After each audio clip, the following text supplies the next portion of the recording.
ಎಲ್ಲರಿಗೂ ನಮಸ್ಕಾರ. ಕೂದಲು ಉದುರುವಿಕೆ ಈಗ ಎಲ್ಲರಲ್ಲಿಯೂ ಸರ್ವೇ ಸಾಮಾನ್ಯ. ಇದಕ್ಕೆ ಅನೇಕ ಕಾರಣಗಳಿರ್ಬೋದು.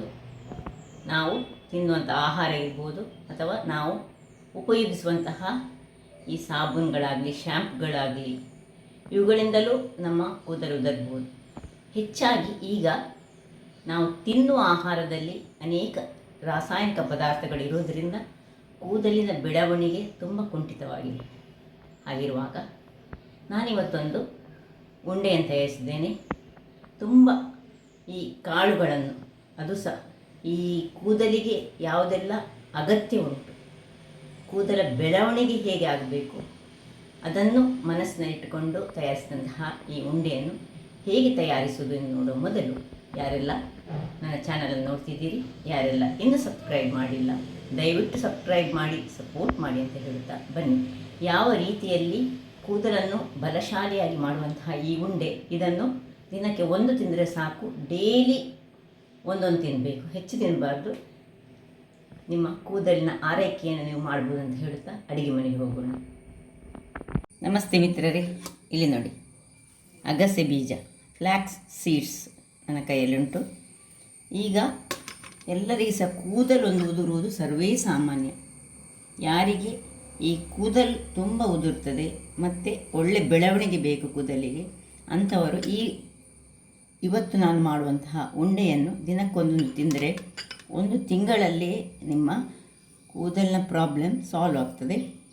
ಅದರೊಟ್ಟಿಗೆ ಅದಕ್ಕೆ ಬೇಕಾದ ಎಣ್ಣೆಯನ್ನು ಸಹ ಉಪಯೋಗಿಸ್ಬೋದು. ನೀವು ನನ್ನ ಚಾನಲಲ್ಲಿ ನೋಡಿದರೆ ಹಿಂದೆ ನಾನು ತಲೆಗೆ ಕೂದಲಿಗೆ ಬೇಕಾದಂತಹ ಒಂದು ಎಣ್ಣೆಯನ್ನು ಸಹ ಪ್ರಿಪೇರ್ ಮಾಡಿದ್ದನ್ನು ಹಾಕಿದ್ದೇನೆ. ಅದನ್ನು ಸಹ ಯೂಸ್ ಮಾಡಿ, ಮನೆಯಲ್ಲಿ ಮಾಡಿದರೆ ನಿಮ್ಮ ಆರೋಗ್ಯಕ್ಕೆ ಬಹಳ ಉತ್ತಮ. ಇಲ್ಲಿ ನೋಡಿ, ಅರ್ಧ ಬೌಲ್ನಷ್ಟು ಪುಟಾಣಿ ಉಂಟು, ಅರ್ಧ ಬೌಲ್ನಷ್ಟು ಕಡಲೆ ಬೀಜ ಉಂಟು, 1/4 ಬೌಲ್ನಷ್ಟು ಇದು ಎಳ್ಳು, ಕಪ್ಪೆಳ್ಳು ಸಾಕ್ತದೆ, ಬಿಳಿ ಎಳ್ಳು ಸಾಕ್ತದೆ. ಸೊ ಇದು 100 ಗ್ರಾಮ್ಸ್, ಅಗಸೆ ಬೀಜ 100 ಗ್ರಾಮ್ಸ್ ಇದ್ದರೆ, ಇಲ್ಲಿ ನಾನು ಕೊಬ್ಬರಿ ತೆಗೆದುಕೊಂಡಿದ್ದೇನೆ, ಡ್ರೈ ಕೊಕೊನೆಟ್ ಅಥವಾ ಹಸಿ ಕೊಕೊನೆಟ್ ಸಹ ಆಗ್ತದೆ. ಇದನ್ನೀಗ ತುರಿದುಕೊಳ್ಬೇಕು. ತುರಿದುಕೊಂಡದಿದ್ದರೆ ಒಂದು ಬೌಲ್ನಷ್ಟು ನಮಗೆ ಬೇಕು. ಈ ಬೌಲಲ್ಲಿ 1 ಬೌಲು ಬೇಕಾಗ್ತದೆ. ಇದನ್ನೀಗ ಮೊದಲಿಗೆ ತುರಿದುಕೊಳ್ಳೋಣ. ವೀಕ್ಷಕರೇ ನೋಡಿ, ಈ 1 ಭಾಗದಷ್ಟನ್ನು ತುರಿದುಕೊಂಡೆ ನಾನು. ಇಷ್ಟು ಸಾಕಾಗ್ತದೆ ಇಷ್ಟಕ್ಕೆ. ಮತ್ತು ಇಲ್ಲೊಂದು 50 ಗ್ರಾಮ್ಸ್ನಷ್ಟು ಬೆಲ್ಲ ತೆಗೆದುಕೊಂಡಿದ್ದೇನೆ. ಇದನ್ನು ಪಕ್ಕಕ್ಕೆ ಇಟ್ಕೊಳ್ಳೋಣ. ಈಗ ಮೊದಲಿಗೆ ಇದನ್ನು ಸಪೋಸ್ ಹಸಿ ಆದರೆ ನೀವು ಒಳ್ಳೆ ಫ್ರೈ ಮಾಡ್ಕೊಳ್ಬೇಕಾಗುತ್ತದೆ. ಇದೀಗ ಡ್ರೈ ತೆಂಗಿನಕಾಯಿ ಆದ್ದರಿಂದಾಗಿ ಸಾಧಾರಣದಲ್ಲಿ ಸ್ವಲ್ಪ ಕಲ್ಲರ್ ಚೇಂಜ್ ಆಗೋ ತನಕ ನಾವು ಇದನ್ನು ಹುರಿದುಕೊಳ್ಳೋಣ. ಒಂದು ಹದ ಉರಿಯಲ್ಲಿ ಸ್ವಲ್ಪ ಕಲ್ಲರ್ ಸ್ವಲ್ಪ ಚೇಂಜ್ ಆಗಬೇಕು, ಅಷ್ಟು ತನಕ ಪರಿಮಳ ಬರುವವರೆಗೆ ಹುರಿದುಕೊಳ್ತೇನೆ.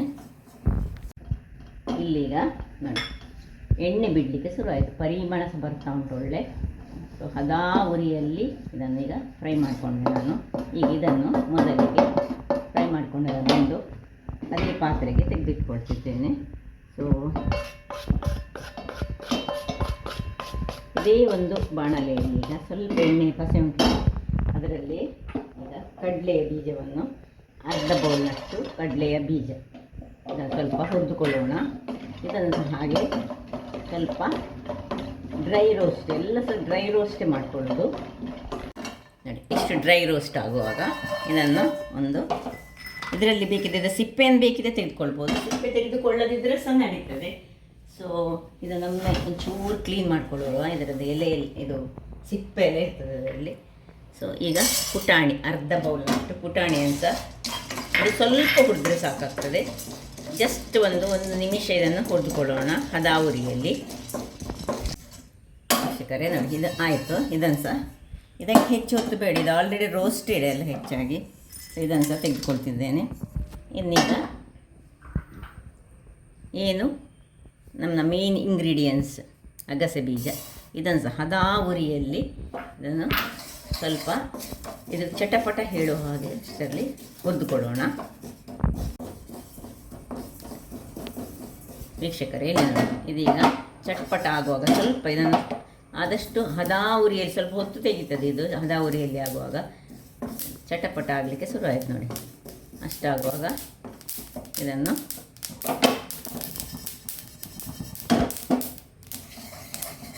ಸ್ವಲ್ಪ ಚೆನ್ನಾಗಿ ತಿರುಗಿಸಿಕೊಂಡು ಇದನ್ನು ತೆಗೆದುಕೊಳ್ಳೋಣ. ಈಗ ಇದೇ ಬಾಣಲೆಯಲ್ಲಿ ಸ್ವಲ್ಪ ನಾವೇನು ಎಳ್ಳನ್ನು ಇಟ್ಕೊಂಡಿದೆ, ಬಿಳಿ ಎಳ್ಳು ಸಾಕ್ತದೆ. ಬಿಳಿ ಎಳ್ಳಾದರೆ ಉಂಡೆಯ ಕಲರ್ ತುಂಬ ಚೆನ್ನಾಗಿ ಬರ್ತದೆ, ಅಥವಾ ಕಪ್ಪು ಎಳ್ಳು ಸಹ ಆಗ್ತದೆ, ಯಾವ ಸಹ ಆಗ್ತದೆ. ಎಲ್ಲವನ್ನು ಸಹ ಹದಾ ಉರಿಗಳಲ್ಲೇ ಒಂದು ನಾವು ಚೆನ್ನಾಗಿ ಹುರಿದುಕೊಳ್ಬೇಕು. ವೀಕ್ಷಕರೇ, ಇದಾಯ್ತು ನೋಡಿ. ನಾನೀಗ ಆಫ್ ಮಾಡ್ಕೊಳ್ತಿದ್ದೇನೆ. ಸಾಕು, ಇದನ್ನು ಸಹ ತಣ್ಣಗಾಗಲಿ ಕೂಡ ಎಲ್ಲ ಒಂದು ಒಳ್ಳೆ ರೀತಿಯಲ್ಲಿ ತಣ್ಣಗಾಗಲಿ. ಇಲ್ಲಿ ಸಿಪ್ಪೆ ಬೇಕಿದ್ದರೆ ಇದರಲ್ಲಿ ನಾವು ತೆಗೆದುಕೊಳ್ಬೋದು. ಸಿಪ್ಪೆ ಇದ್ದರೆ ಸಹ ಏನು ತೊಂದರೆ ಇಲ್ಲ. ಸೊ ಕಡಲೆಕಾಯಿಯ ಸಿಪ್ಪೆಯನ್ನು ಅಂದರೆ ಸ್ವಲ್ಪ ಸಾಧಾರಣ ತೆಗೆದುಕೊಳ್ತೀವಿ. ಎಷ್ಟು ಹೋಗ್ತದೆ ಅಷ್ಟು ಹೋದರೆ ಸಾಕು ನಮಗೆ. ವೀಕ್ಷಕರೇ, ಇಲ್ಲಿ ಎಳ್ಳು ತಣ್ಣಗಾಗ್ತಿರುವಾಗ, ಎಲ್ಲ ವಸ್ತುಗಳು ತಣ್ಣಗಾಗ್ತಿರುವಾಗ ಇಲ್ಲಿ ನಾವು ಒಂದು ಪಾತ್ರೆಯಲ್ಲಿ ಸ್ವಲ್ಪ ಒಂದು ಅರ್ಧ ಲೋಟದಷ್ಟು ನೀರನ್ನು ಹಾಕ್ಕೊಳ್ತಿದ್ದೇನೆ, ಅರ್ಧ ಬೌಲ್ನಷ್ಟು. ಅದರಲ್ಲಿ ಬೆಲ್ಲವನ್ನು ಕರಗಿಸಿಕೊಳ್ಳೋಣ. ಒಂದು 50 ಗ್ರಾಮ್ಸ್ನಷ್ಟು ಬೆಲ್ಲ ಬೇಕಾಗ್ತದೆ. ಸೊ ಸ್ವಲ್ಪ ನೀರಿರಲಿ. ನಮಗೇನು ಪಾಕ ಬರೋದು ಬೇಡ, ಇದು ನಿಧಾನಕ್ಕೆ ಇದು ಆಗ್ತಾ ಇರುವಾಗ ನಾವು ಇಲ್ಲಿ ಇವುಗಳನ್ನು ಸುರಿಗೆ ತೆಂಗಿನ ತುರಿಯನ್ನು ನಾನು ಪೌಡರ್ ಮಾಡ್ಕೊಳ್ತೇನೆ. ಇದನ್ನು ಡ್ರೈ ಆಗಿ ಒಂದು ಸರಿ ಪೌಡರ್ ಮಾಡ್ಕೊಂಡು ಬರೋಣ. ಖಾಲಿ ತುರಿಗೆ ನಾವು ತೆಂಗಿನ ತುರಿ, ಈ ಹಸಿ ತೆಂಗಿನಕಾಯಿ ಆದರೆ ನೀವು ಚೆನ್ನಾಗಿ ಅದನ್ನು ಚೆನ್ನಾಗಿ ಫ್ರೈ ಆಗಬೇಕು. ಅದು ಸ್ವಲ್ಪ ಸಹ ನೋಡಿ, ಇದಾದರೆ ಒಳ್ಳೆ ನೋಡಿ ರೋಸ್ಟ್ ಆಗಿದೆ ನೋಡಿ. ಈಗ ಇದನ್ನು ಒಂದು ಫ್ರೈ ಮಾಡಿ ತರ್ತೇನೆ. ವೀಕ್ಷಕರೇ ನೋಡಿ, ಈ ರೀತಿ ಪೌಡರ್ ಆಗಿ ಬೇಕು ನಮಗೆ. ಇದನ್ನೀಗ ಒಂದು ಶಿಫ್ಟ್ ಮಾಡ್ಕೊಂಡಿದ್ದೇನೆ. ಇಲ್ಲಿ ಬೆಲ್ಲ ಸಹ ನೀರು ಹಾಕ್ತಾ ಬರ್ತಾ ಮತ್ತು ಸಣ್ಣ ಉರಿಯಲ್ಲಿ ಇಟ್ಕೊಳ್ಳೋಣ.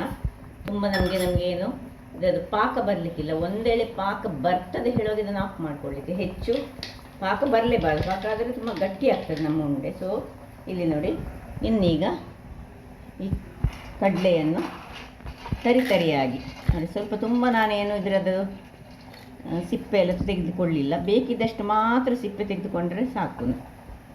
ಇಲ್ಲದೆ ಸಿಪ್ಪೆ ತೆಗೆಯದಿದ್ದರೆ ಸಹ ಮಾಡ್ಕೊಳ್ಬೋದು, ಏನು ತೊಂದರೆ ಇಲ್ಲ. ಸೊ ಇದನ್ನೀಗ ಒಮ್ಮೆ ಸಣ್ಣಕ್ಕೆ ಪುಡಿ ಮಾಡ್ಕೊಂಡು ತರ್ತೇನೆ. ವೀಕ್ಷಕರು ನೋಡಿ, ಕಡಲೆ ಇಷ್ಟು ನಿಧಾನಕ್ಕೆ ಇದು ತಣ್ಣಗಾದ ಮೇಲೆ ಪುಡಿ ಮಾಡ್ಕೊಳ್ಬೇಕು. ಇಷ್ಟು ಪುಡಿ ಆಗುವಾಗ ಈ ಒಂದು ಪುಟಾಣಿ, ಫ್ರೈ ಮಾಡಿದ ಪುಟಾಣಿಯನ್ನು ಒಂದು ಸತಿ ತಿರುಗಿಸ್ಕೊಂಡು ತರ್ತೇನೆ. ಇಲ್ಲಿ ನೋಡಿ, ಈ ರೀತಿಯಾಗಿ ಪುಡಿ ಆಯಿತು. ಈಗ ಇದನ್ನು ತೆಂಗಿನಕಾಯಿಗೆ ಮಿಕ್ಸ್ ಮಾಡ್ಕೊಳ್ಳೋಣ, ಪೌಡರ್ ಮಾಡಿದಂಥದ್ದನ್ನು. ಇಲ್ಲಿ ಒಂದು ಚಿಟಿಕೆಯಷ್ಟು ನಾವು ಉಪ್ಪನ್ನು ಸಹ ಹಾಕ್ಕೊಳ್ಬೋದು. ಈಗ ಈ ಒಂದು ಫ್ರೈ ಮಾಡಿದಂತಹ ಅಗಸೆ ಬೀಜವನ್ನು ತುಂಬ ಪೌಡರ್ ಆಗಬಾರ್ದು, ಸ್ವಲ್ಪ ಕೋಸ್ಟ್ಲಿ ಗ್ರೈಂಡ್ ಅಂತ ಕರಿತೇವೆ, ಆ ರೀತಿಯಲ್ಲಿ ಗ್ರೈಂಡ್ ಮಾಡಿ ತರ್ತೇನೆ. ಇಲ್ಲಿ ನೋಡಿ, ಕೋಸ್ಟ್ಲಿ ಗ್ರೈಂಡ್ ಆಯಿತು. ಇದನ್ನು ಸಹ ಇದಕ್ಕೆ ಮಿಕ್ಸ್ ಮಾಡಿಕೊಳ್ತಿದ್ದೇನೆ.